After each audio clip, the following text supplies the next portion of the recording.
So hey you all, if you are preparing for SSC 2027 examination then you are at the right place। मैं आप लोगों को अपनी starting के specially GK की कुछ ऐसी मिस्टेक्स बताऊंगी जो मैं रिपीटेडली करती रही एंड जिस रीज़न से एंड मोमेंट तक भी जीके कभी भी ये फील ही नहीं हुआ कि कंप्लीट हो गया। मतलब पढ़ा बहुत कुछ लेकिन वो फीलिंग नहीं आई। एंड यू नो कि किसी भी कंपिटिटिव एग्जाम के लिए किसी भी चीज़ के लिए लाइफ में कॉन्फिडेंस बहुत ज़्यादा मैटर करता है और अगर आपको वहीं अंदर से नहीं आना तो एग्ज़ाम में आप ख़राब करके ही आने वाले हो। वीडियो को स्टार्ट करते हैं। द फर्स्ट पॉइंट इज़ कि सोर्स को फिक्स ना करना। आपको आज ही से बल्कि अभी से ये चीज़ कसम खा लो कि मेरा सिर्फ सोर्स जो है ना वो फिक्स है। चाहे 2027 आज से 6 महीने बाद हो, 1 साल बाद हो या 2 साल बाद हो, आपका सोर्स वही रहेगा जो आज की डेट में है।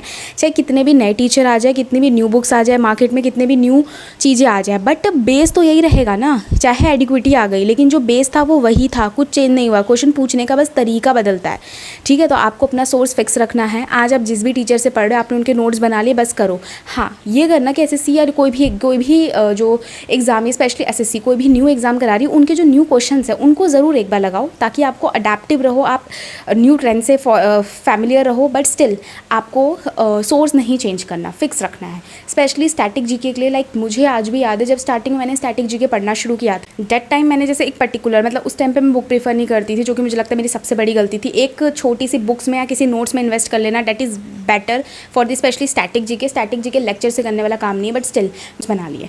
फिर उसके बाद मैं सेकंड लेक्चर, मतलब मुझे ऐसा लगता है कि आधा अधूरा कराया हुआ, क्योंकि यूट्यूब पे कराया ना, तो मैं 2 लेक्चर ले लूँगी हर के।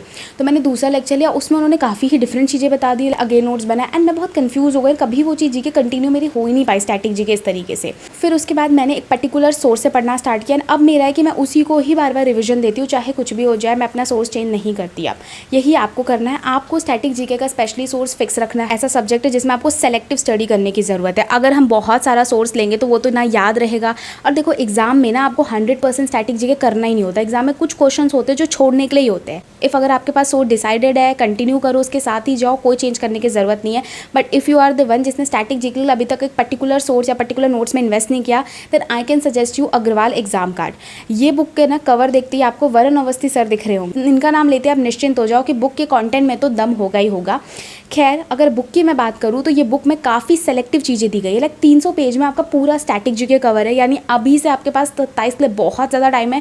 आप इस बुक को आराम से 3 बार कंप्लीट कर सकते हो। साथ में ना सारे कॉन्सेप्ट इसमें ना टेबुलर फॉर्म में दिए गए, जिसको याद रखना बहुत ईजी होता है। सेलेक्टिव चीज़ें हैं, काफ़ी सारे क्वेश्चन प्रैक्टिस करने को दी गए, जिससे आप ऑप्शन एलिमिनेशन सीखोगे, क्वेश्चन पूछने का तरीका समझोगे। एंड द मोस्ट इंपॉर्टेंट, ये अप्रैल 2026 तक अपडेटेड है, जहाँ तक एसएससी ने लास्ट एग्जाम कराया है। If you want to purchase this तो आप डिस्क्रिप्शन में लिंक चेक कर लेना, आपको वहाँ पे मिल जाएगा।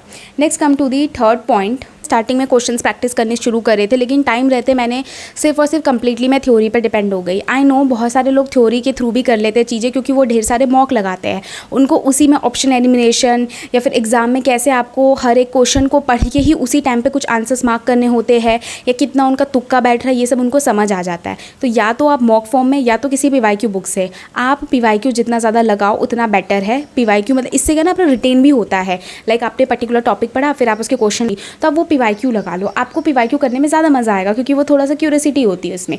तो ये आप कर सकते हो। इंपॉर्टेंट टिप इज़ कि करंट अफेयर के लिए आप शुरू से ही मत भागने लग जाओ। अभी मैं देखती हूँ बहुत से लोग करंट अफेयर कर रहे हैं।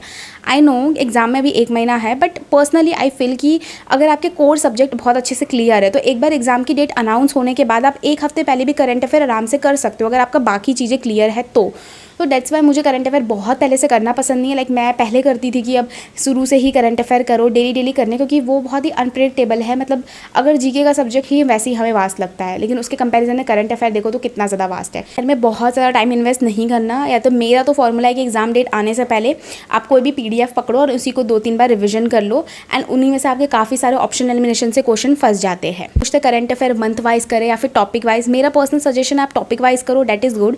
इसमें थोड़ा सा आपके स्टैटिक एंड हिस्ट्री भी कवर हो जाती है कि उससे पहले क्या था, ये भी हो जाता है, एंड उससे आपको रिटेन भी अच्छा रहता है और कम लगता है। मंथ वाइज करते हैं तो बहुत ज़्यादा लगता है, मिक्स आता है सब कुछ, तो वो इंटरेस्ट नहीं बन पाता। तो मेरा पर्सनल सजेशन है। That's set for this video. अगर किसी को कोई सजेशन ऐड करना है देन कमेंट बॉक्स में कर सकता है। तब तक ले बाय बाय, मिलते किसी अगली वीडियो में।